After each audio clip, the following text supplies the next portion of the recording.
On va finir vos market movers avec le titre de Dassault Systèmes, une tendance de fond qui semble pas être en mesure de s'inverser.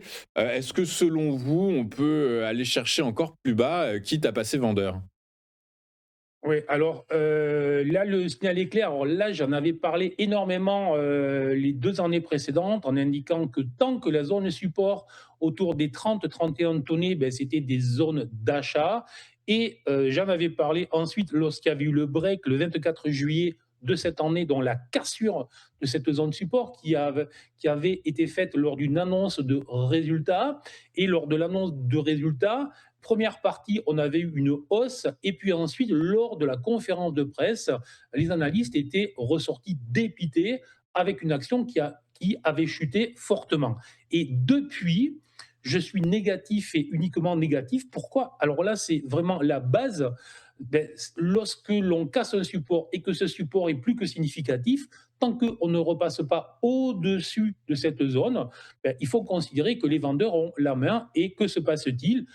On le voit bien, on a eu en fait un test en juillet, un retest parfait, ce qu'on appelle une inversion de polarité. C'était un support, c'est devenu une résistance. C'est exactement ce qui s'est passé. La suite, il y a eu un immense gap et derrière, ça ne fait que baisser.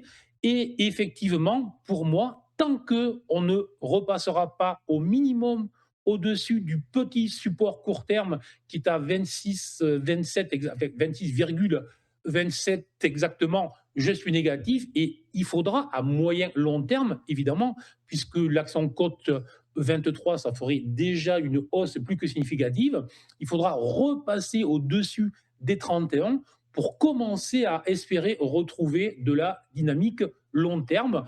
Et si ensuite on se penche sur les fondamentaux, on voit bien que les analystes sont désormais plutôt mitigés quant au management et il y a toujours des problématiques sur les marges. Donc très clairement, et sur le plan technique et sur le plan fondamental, je suis à l'écart pour le moment et je le regrette car c'était une de nos rares valeurs tech à la bourse de Paris et effectivement, ça ne va plus.